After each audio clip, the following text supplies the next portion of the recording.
বন্ধুরা, আজকে ইলেকট্রনিক্স প্রোডাক্টের আন্ডারে আমরা যেটা দেখাবো সেটা হচ্ছে 12 ভোল্ট পাওয়ার অ্যাডাপ্টার। এই হচ্ছে 12 ভোল্ট একটা পাওয়ার অ্যাডাপ্টার। অনেক রকমের হয়। 12 ভোল্ট পাওয়ার অ্যাডাপ্টারটা কেন দেখাচ্ছি না, 12 ভোল্ট পাওয়ার অ্যাডাপ্টারটা মার্কেটে খুব বেশি ইউজ হয় বিভিন্ন প্রোডাক্টের ক্ষেত্রে। বিভিন্ন প্রোডাক্টের মনে ধরো সেট টপ বক্সের ক্ষেত্রে ইউজ হয়, সিসিটিভি ক্যামেরার ক্ষেত্রে ইউজ হয়, এছাড়া অন্যান্য অনেক ডিভাইসের ক্ষেত্রে এই 12 ভোল্ট পাওয়ার সাপ্লাইটা ইউজ হয়। এখানে দুটো পিন, এই দুটো পিন আমরা প্লাগে দেবো। এখানে একটা দেখো ইন্ডিকেটার আছে। এই ইন্ডিকেটারটা পাওয়ার দিলে যদি পাওয়ার সাপ্লাইটা ভালো থাকে, এই ইন্ডিকেটারটা কোনোটায় গ্রিন এলইডি দেওয়া থাকে তাহলে গ্রিন কালারের জ্বলবে, কোনোটা রেড এলইডি দেওয়া থাকে তাহলে রেড কালারের জ্বলবে, এরকমভাবে জ্বলবে। আর এর যে স্পেসিফিকেশানটা, এই স্পেসিফিকেশানটা দেখো এইখানে দেওয়া আছে। এই যে 12 ভোল্ট 1 অ্যাম্পিয়ার। ইনপুট কত আছে? এখানে ইনপুট আছে 240 ভোল্ট, আর কারেন্ট হচ্ছে 0.5 মিলি অ্যাম্পিয়ার, আর আউটপুট হচ্ছে 12 ভোল্ট 1 অ্যাম্পিয়ার। মানে এটা স্টেপ ডাউন করা হলো 240 এসি থেকে ইনপুটটাকে 12 ভোল্ট ডিসি। সিম্বল দেখেই বুঝতে পারবে কোনটা এসি কোনটা ডিসি। এটা একটা কোম্পানির, এরকম বিভিন্ন কোম্পানির মার্কেটে আছে, সেটা যে কোম্পানিরই হোক না কেন 12 ভোল্ট পাওয়ার সাপ্লাইটা আমরা দেখব। আচ্ছা, 12 ভোল্ট পাওয়ার সাপ্লাইয়ের এখানে আমরা একটা এই সার্কিট বোর্ডটা খোলা দেখিয়েছি, দেখো তোমাদের কাছে সার্কিট বোর্ডটা। এটা সার্কিট বোর্ডটা খোলার পর এরকম ভেতরে একটা সার্কিট বোর্ড। এর কানেক্টারটা হয় কোনোটার ক্ষেত্রে একটা সিঙ্গেল থাকে, কোনোটার ক্ষেত্রে ডবল থাকে। যেমন এটার ক্ষেত্রে এই সিঙ্গেল এরকম কানেক্টর হয়। এর বাইরের এটা বডি, মানে এখানে মিটার যখন চেক করবো এটা নেগেটিভ ধরতে হয়, আর ভেতরে এই ভেতরের এই পয়েন্টটাতে আমাদের পজিটিভ, এখানে মিটারের পটটা পজিটিভ ঠেকাতে হয়। আবার যদি আরেকটা কানেক্টর দেখি, এখানে দেখো এটা দুটো কানেক্টর এখানে দু রকমের আছে। মানে আমি কোনটাতে আমাদের যে প্রোডাক্টটা আছে সেই প্রোডাক্টটা কীরকম কানেক্টার হয় সেটা তো জানি না। তাহলে এরা কী করেছে, দু রকমের কানেক্টার এরকম দিয়ে দিয়েছে, যে প্রোডাক্টটা যেটা খুশি যেখানে খুশি লাগানো যেতে পারে। এই কানেক্টার এই দিকের পয়েন্টটাও লাগানো যাবে, এই দিকের পয়েন্টটাও লাগানো যাবে। তো দু রকমের পাওয়া যায়, এরকম কেনা সবচেয়ে ভালো। কারণ আমরা যে ধরনের প্রোডাক্টে লাগাচ্ছি, কোনোটা এই এক ধরনের প্রোডাক্টে একরকম কানেক্টার, এক ধরনের প্রোডাক্টে একরকম কানেক্টার, সুতরাং এটা নিয়ে নিলে আমরা এটা ইউজ করতে যেখানে খুশি ইউজ করতে পারবো। ভোল্টেজ চেকটা আমরা একটু পরে দেখাচ্ছি। তো এই সার্কিটে কি থাকে আগে দেখে নিই। এখানে দেখো এই যে তারটা যদি এদিক থেকে ঢুকেছে, তো তারটা এদিক থেকে ঢুকেছে, এইখানে ঢুকেছে, তার মানে এদিকটা এসি ঢুকছে। এসি এই যে এখানে বাইরে থেকে যে পাওয়ার সাপ্লাইটা অন হলে যে এলইডিটা জ্বলে সেটা হচ্ছে এই এলইডিটা। এখানে একটা জেনার ডায়োড আছে, এটা অপ্টোকাবলার, আর এটা মেন রেগুলেটর আইসি, আর বাকি ক্যাপাসিটার সব কিছু আছে। আর এখানে দেখো এই যে কালারেরটা, এইটা যখন অনেক সময় দেখবে অ্যাডাপ্টার খুললে বা অন্য যে কোনো ইলেকট্রনিক্স পাওয়ার সাপ্লাই রিলেটেড কোনো ইলেকট্রনিক সার্কিট খুললে দেখবে এইটা পুড়ে গেছে। এইটা পুড়ে কেন যায়? এটাকে বলে মপ। মপটা কি জিনিস? Mop metal oxide varistor, mop MOV. Mop MOV এটা কি করে? এটা সার্কিটের সঙ্গে প্যারালালি থাকে। মনে করো এই যে 12 ভোল্টের যে সার্কিটটা আছে, এই সার্কিট তার সঙ্গে প্যারালালি কানেকশান করা থাকে। নর্মাল কন্ডিশানে যখন এসিটা ইনপুট হচ্ছে, এখানে যখন এসি ইনপুট হচ্ছে এইখানে এসি ইনপুট হচ্ছে, নর্মাল কন্ডিশানে যদি সার্কিটটা ঠিক অবস্থায় থাকে তখন এটা নর্মাল ক্যাপাসিটার হিসেবে কাজ করবে। ঠিক আছে, মানে হাই ইম্পিডেন্স। এখানে এই ক্যাপাসিটারটা হাই ইম্পিডেন্স, মানে এখান দিয়ে কোনো লিকেজ পাওয়া যাবে না, কারেন্ট ফ্লো হবে না। কিন্তু কোনো কারণে এই ইনপুট ভোল্টেজটা যদি বেশি হয়, এবং এমন বেশি হলো যেটা নাকি এই এসিটা যদি এমন বেড়ে যায় যেটা নাকি সার্কিটটাকে ক্ষতি করে দেওয়ার বা শর্ট সার্কিটটাকে ক্ষতি করে দেওয়ার সম্ভাবনা তৈরি হলো, তাহলে সার্কিটটা তো জ্বলে যাবে বেশি ভোল্টেজ ঢুকলে। তখন কি করে, এই ক্যাপাসিটারটা এই নিজে শর্ট হয়ে গিয়ে এই ক্যাপাসিটারটা এসি ভোল্টেজ বা কারেন্ট যেটাই বলো নিজের মধ্যে দিয়ে পাস করে গ্রাউন্ডে পাস করে দেয়। ঠিক আছে, এদিকটা মনে করো গ্রাউন্ডে পাস করে দেয়, তাহলে লাভটা কি হলো, সার্কিটটা বেঁচে গেল। তাও সেই জন্য অনেক ক্ষেত্রে দেখবে এরকম কোনো পাওয়ার সাপ্লাই খুললে এই ধরনের ক্যাপাসিটারটাকে পুড়ে থাকে। তাহলে এই ক্যাপাসিটারের জায়গায় এই ধরনের ক্যাপাসিটারই লাগাতে হবে, নর্মাল ক্যাপাসিটার লাগালে হবে না। মার্কেট থেকে যদি আমরা না জানি, মার্কেট থেকে এটাকে দেখিয়ে দোকান থেকে কিনতে হবে। দোকান থেকে কিনলে ওরা ওই অনুযায়ী দেবে, আর দেখতেই পাচ্ছ এটা ওই অনুযায়ী দেবে, তখন সেটা লাগিয়ে দিতে হবে। এবার কি হয়, অনেকে টেকনিশিয়ান যেটা করে, এইটা খুলে যখন দেখাচ্ছে এটা পুড়ে গেছে, এটাকে খুলে ফেলে দেয় সার্কিট থেকে, দিয়ে সার্কিটটাকে চালু করে দেয়। হ্যাঁ, সার্কিট চালু হয়ে যাবে, কারণ কি তো নিজে শর্ট হয়ে গিয়ে সার্কিটটাকে বাঁচিয়ে দিয়েছে, সার্কিটের তো কিছু ক্ষতি হতে দেয়নি। তার জন্য সার্কিটে কিছু ক্ষতি হয়নি, কোনো এক সময় পার্টিকুলার এক সেকেন্ডের জন্য বা পার্টিকুলার কোনো মোমেন্টের জন্য ভোল্টেজটা হাই হয়েছিল, তার জন্য সে নিজে ক্যাপাসিটারটা শর্ট হয়ে সার্কিটটাকে বাঁচে নিজে পুড়ে গেছে। তার ফলে কি হবে, পরবর্তীকালের ক্ষেত্রে তো সেই ভোল্টেজটার হাই নেই, ক্যাপাসিটারটা খুলে ফেলে দিলাম, সার্কিট চালু হয়ে গেল। কিন্তু এটা করা উচিত নয়, সবসময় ক্যাপাসিটারটা লাগানো উচিত। কারণ কি, পরের বার যদি কোনো সময় ওই রকম হয়, ভোল্টেজ কোনো সময় হাই হয়ে যায়, তখন যদি ওই ক্যাপাসিটারটা না থাকে, তখন কিন্তু সার্কিটটা খারাপ হবে, তখন ঝামেলা অনেক বেশি, সার্কিটের সারানোর খরচাও অনেক বেশি, সার্কিট ডায়াগনোসিস করাও অনেক বেশি, সব দিক থেকে ঝামেলা। সুতরাং এই যে মপটা যখন যদি দেখি আমরা পুড়ে গেছে, আমরা সবসময় ওটা নতুন লাগিয়ে দেওয়া বেটার। ওটা ছাড়া সার্কিট চালু করে দিয়ে কাস্টমারকে ছেড়ে দিলাম, এটা করা উচিত নয়। এই যে সার্কিটটা দেখতে পাচ্ছ এখানে, এই সার্কিটটা এই যে বললাম, এই ক্যাপাসিটারগুলো আউটপুট ক্যাপাসিটার। আর কি এখানে খারাপ হয় না, এই ক্যাপাসিটারগুলো খারাপ হয়। দেখতে পাচ্ছ এই ক্যাপাসিটারটা একটু ফুলে আছে, তার মানে এই ক্যাপাসিটার ফোলার জন্য এই সার্কিটের ভোল্টেজটা ঠিকমতো রেগুলেশন হবে না, মানে আউটপুট ভোল্টেজটা যেটা পাওয়ার কথা সেইটা হবে না। এটা আউটপুট সেকশানেগুলো লাগানো আছে, তার ফলে এই ক্যাপাসিটারগুলো সার্কিটটাই বোর্ড খোলার সঙ্গে সঙ্গে দেখা যাবে হয় এইটা খারাপ, নয় আইসিটা খারাপ, নয় এই ক্যাপাসিটারগুলো ফুলে আছে। এর বাইরে এই ধরনের সার্কিটে আর কিছু খারাপ হয় না। ক্যাপাসিটার যদি ফুলে থাকে এমনি চোখ দিয়েও দেখা যাবে, বা হাত ওপরে দিলে এটা দেখো নর্মাল কন্ডিশনে হয়ে আছে, যেরকম নর্মাল ঘাসা, এটা একটু ফুলে আছে, মাথাটা ফুলে আছে। এই ক্যাপাসিটারগুলো পাল্টাতে হবে। যদি জেনার সাধারণত খারাপ হয় না, এখানে যে জেনারটা আছে সেটা সাধারণত খারাপ হয় না। যদি হয় জেনারটা এখানে ভোল্টেজে যেরকমভাবে ডায়োড মাপে, সেরকমভাবে ডায়োড ম্যাপে চেক করে সেই তত ভোল্টেজের জেনারটা এখানে লাগিয়ে দেবো। আর ক্যাপাসিটার এই আইসি যেটা আছে, সেই আইসিটা আমাদের বিশেষ কিছু চেক করার নেই, ভোল্টেজ চেক করলে বা এর দুটো পিনের রেজিস্ট্যান্স চেক করেও চেক করা, মানে আইসি খারাপ আছে কি ভালো আছে চেক করা যায়। কিভাবে, আমরা একবার আইসির পিন কনফিগারেশনটা দেখে নিই, কীরকমভাবে আইসির পিন কনফিগারেশনটা আছে। এই হচ্ছে আইসির পিন কনফিগারেশন, দেখতে পাচ্ছ। একে সাপ্লাই, মানে যে আইসি সাপ্লাই ভোল্টেজ একে,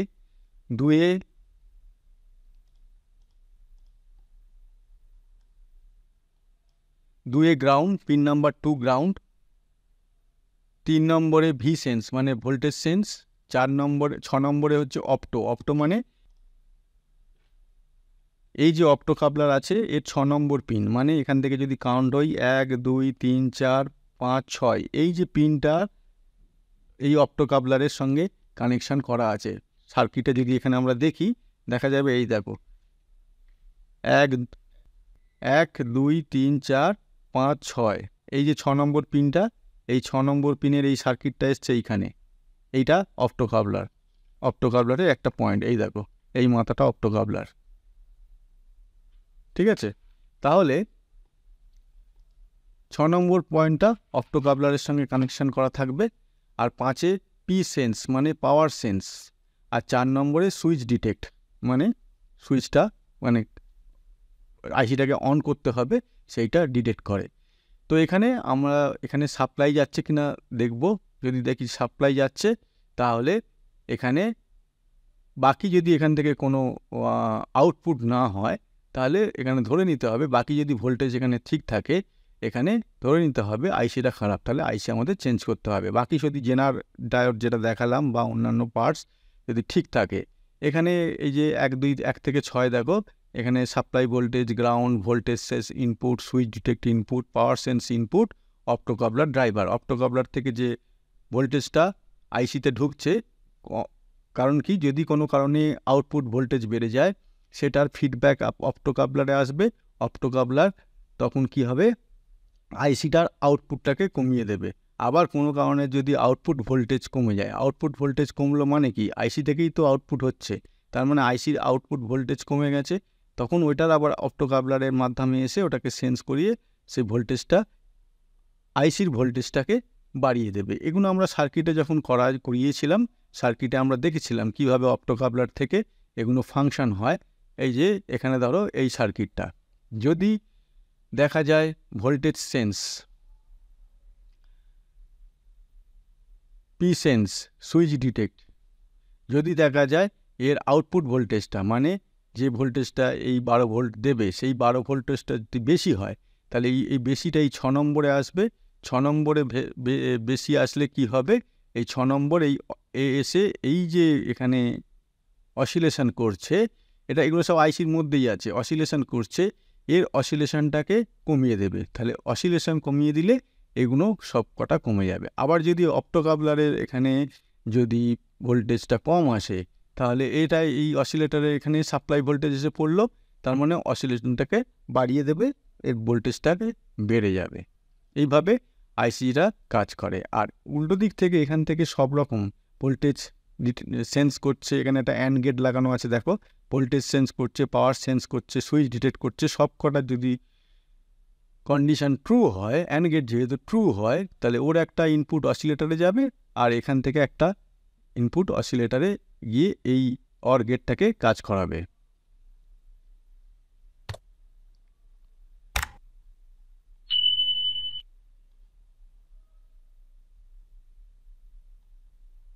এই দেখো এই যে এটা, ঠিক আছে, TE1703, এই যে অপ্টোকাপলারের এসছে। অপ্টোকাপলার কোথা থেকে এই ভোল্টেজটা নিয়েছে দেখো, ভি থেকে, ভি আউট মানে যেটা অ্যাকচুয়ালি 12 ভোল্ট আউটপুট হচ্ছে, সেই আউটপুটটার থেকে একটা রেফারেন্স ভোল্টেজ এখানে আসলো, এসে এই অপ্টোকাপলারের থ্রু দিয়ে এই পিন নাম্বার 6-তে আসলো। এখানে যদি আউটপুট ভোল্টেজটা বেশি হয় তাহলে এই 6 নম্বরে বেশি হবে। 6 নম্বরে বেশি হলে আইসি তখন কি হবে, ইন্টারনালি সেন্স করবে যে না আমার আউটপুট ভোল্টেজ বেড়ে গেছে, তখন এর অসিলেশনটা কমিয়ে দেবে। অসিলেশন কমিয়ে দিলে তখন এই যে এই আউটপুটটা আবার এখানে গিয়ে একে বলবে না তুমি কমাও। কারণ কি, এই প্রাইমারি রেফারেন্সে সেকেন্ডারি এখানে কাজ করছে। তাহলে এখানে যদি ভোল্টেজটা কমে যায় এই যে 4 নম্বর পিনের, তাহলে এখান থেকে আবার ডায়োড দিয়ে এই যে আউটপুটটা হচ্ছে সেটাও কমে যাবে, তার মানে ব্যালেন্স হয়ে গেল। আবার যদি উল্টোটা দেখি, এই ভি আউটটা যদি কমে যায় সেইটা এখানে আসবে, দিয়ে অপ্টোকাপলারের থ্রু দিয়ে এখানে 6 নম্বর পিনে আসবে। আইসি ইন্টারনালি অ্যানালিসিস করে বুঝবে যে আমার আউটপুট কমে গেছে, তখন সে 4 নম্বরের পিনটাকে ভোল্টেজটাকে বাড়িয়ে দেবে অসিলেশনের মাধ্যমে, এইটা আউটপুট এসে এইখানে এটাকে বাড়িয়ে দেবে। এই পার্টটার কথা ভুলে যাও, শুধু সার্কিট বোর্ডে এখন যেটা তোমাদের সার্কিটটা দেখালাম এইটুকুনি ভেবে নাও, এইটুকুনি, ঠিক আছে। তাহলে এইভাবে এই পার্টটা কাজ করছে। সুতরাং বুঝতেই পারছো, এখানে যদি আইসির ভোল্টেজ সব ঠিক থাকে আর ডায়োডগুলো ঠিক থাকে, তারপরে যদি না কাজ করে তার মানে বুঝতে হবে আইসি খারাপ। আদারওয়াইজ এই যে জেনার ভোল্টেজটা যেটা দেখাচ্ছিলাম, এই যে জেনার ভোল্টেজ, এটা একবার চেক করে নেবো, এটা সাধারণত খারাপ হয় না। যেগুলো খারাপ হয় ওই মপ আইসি অথবা ওই ক্যাপাসিটারগুলো ফুলে যায়, ঠিক আছে। সুতরাং 12 ভোল্ট পাওয়ার সাপ্লাই রিপেয়ার করা এমন কিছু ঝামেলা নেই। এই জন্য দেখাচ্ছি যে এটা খুব মার্কেটে খুব প্রচুর বিভিন্ন ইলেকট্রনিক্স প্রোডাক্টে এই 12 ভোল্ট পাওয়ার সাপ্লাইটা ইউজ হয়। এবার যেটা আমরা ভোল্টেজ কীভাবে চেক করে সেটা একবার দেখে নেব।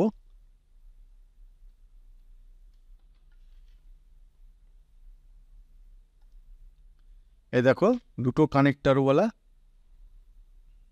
এখানে আমরা এটাই নিচ্ছি। এখানে কি করব, যেটা বললাম, আমরা মিটারটাকে এখানে 12 ভোল্টের রেঞ্জে রাখবো, মিটারটাকে 12 ভোল্টের রেঞ্জে রাখবো ডিসিতে রেখে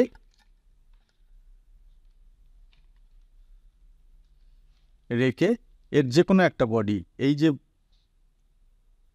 এই বডি অথবা এই বডি, একই বডি, এটা গ্রাউন্ড, তার মানে এটা যদি আমি এখানে চেপে ধরে থাকি, ধরে এবার রেড পটটাকে আমি যদি ভেতরে দিই, এই দেখো মিটারে লক্ষ্য করো ভোল্টেজ,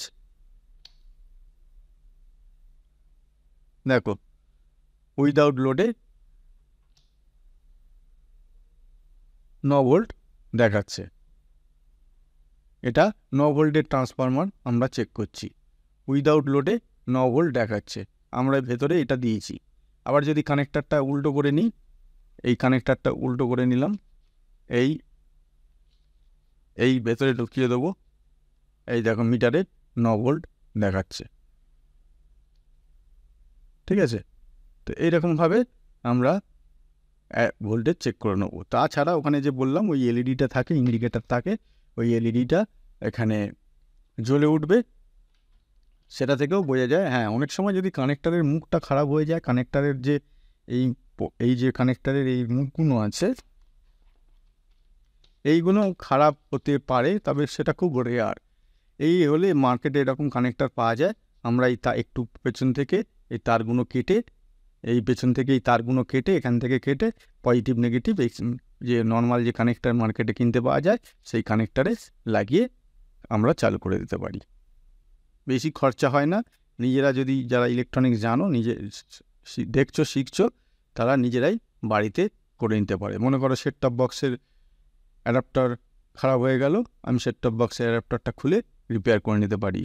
মনে করো অন্য কোনো প্রোডাক্টের ক্যামেরা আছে বাড়িতে বা দোকানে, ক্যামেরা খারাপ হল, অ্যাডাপ্টার খারাপ হলো, এখন পাওয়া যাচ্ছে না বা অ্যাডাপ্টারটা আনতে সময় লাগবে, আমরা যদি আমাদের হাতের কাছে টুলস এবং পার্টস থাকে, আমরা নিজেরা খুলে এটা রিপেয়ার করে নিতে পারি। খুব সোজা জিনিস।